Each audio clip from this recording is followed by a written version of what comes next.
Hi, welcome to my guide to Anubarak, the Nerubian assassin. I'm going to show you his abilities and how to use them, how to choose proper items and skill build. Later, I'll show you basic tactics for solo middle gameplay with the emphasis on frequent ganks and mobility.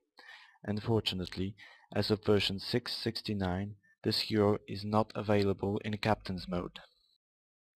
First skill, Impale.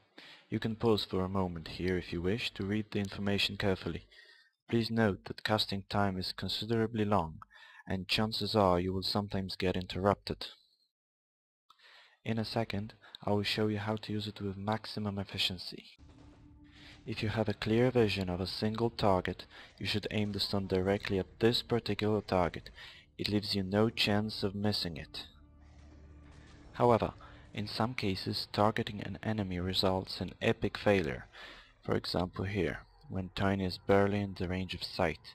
I should have clicked on the ground somewhere behind his back.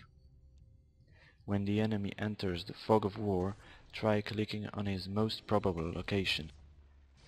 Also, when facing two or more opponents, try to find the most suitable location for casting Impale in order to catch them all, like Pokémons.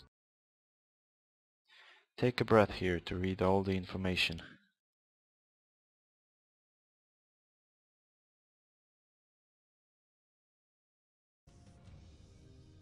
Mana burn is most effective against heroes with high intelligence and low HP. Look how deadly it is when cast at, for example, Oblivion. However, it has hardly any effect on heroes without mana, so look at the target's mana pool if you don't want your prey to escape. Now, our hero's most underrated spell. Scarabs have high move speed, great vision, and can perform a few cool tricks. Unfortunately, you can't block heroes with them, as they will always slip past. Here's what you can use them for.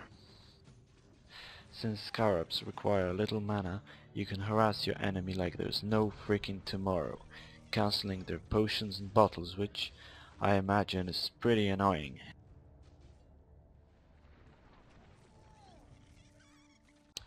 You can also use them as cannon fodder when scouting for mines or enemies that might lurk somewhere on the periphery of your vision. Scarabs are pretty handy when it comes to preventing the enemy from farming in the woods. You can also try to last hit neutral creeps with 20 damage per second. Good luck with that though.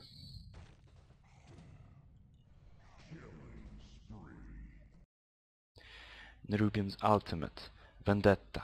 This skill is what makes him the best ganger in the game. Please note that when the icon is flashing, the invisibility will break in 10 seconds.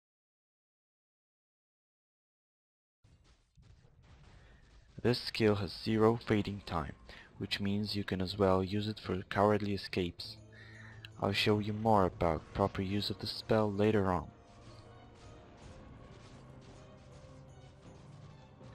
Let's begin with the gameplay. If you want to be efficient and deadly, use bindings for both inventory and spells. Secondly, bind your hero, circle of power, chicken and scarabs to numbers 1, 2, 3 and so on, so you can use them quickly. If you don't plan to perform an early first blood, create scarabs and send one to the river to scout for runes. Please note that the amount of mana burn does not increase on higher levels, so you will need only the first level of the spell in the early stages of the game. When you find a rune, you can gain tactical advantage over your opponent, for example by killing him. Between one frag and another, concentrate on killing as many creeps as possible and wait for another rune to spawn.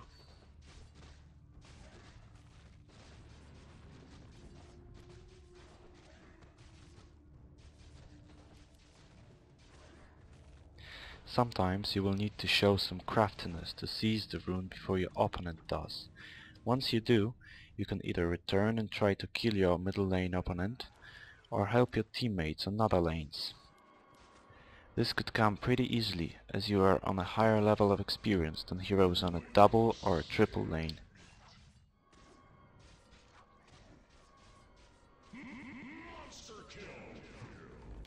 Now, Let's gank with the use of Vendetta and a Scarab. Notice that I ordered the Scarab to suicide when the stun is about to wear off, in order to prevent Earthshaker from using his stuns. It's useful against anyone, especially those who can blink, leap away, or turn invisible.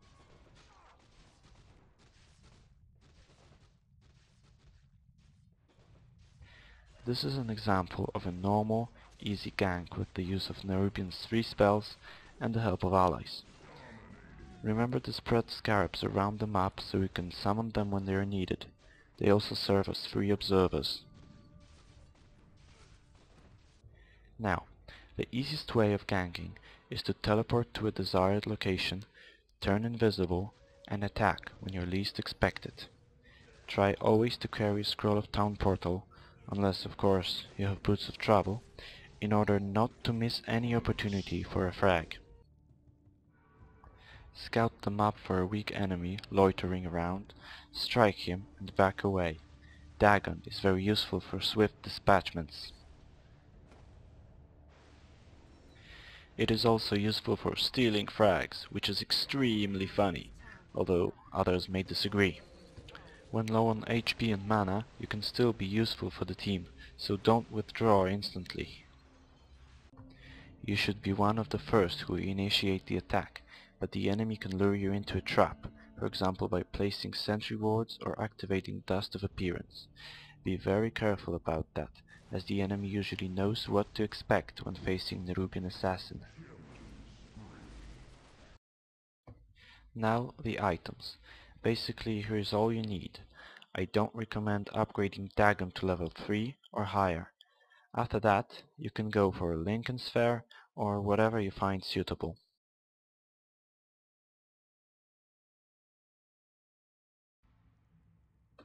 Here's a useful tip. If an ally has Boots of Travel, they can teleport to your Scarabs, both unburrowed and burrowed.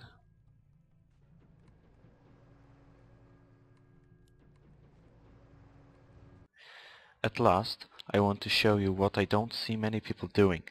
As you know, surprise is the first condition of a successful gank, so whenever you smell the opportunity, hide in the trees, teleport to a different lane and perform a gank.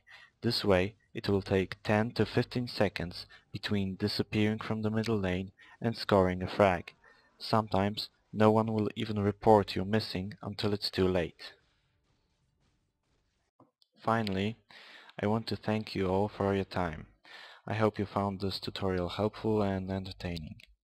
And remember, it's merely a game, and you should go out sometimes.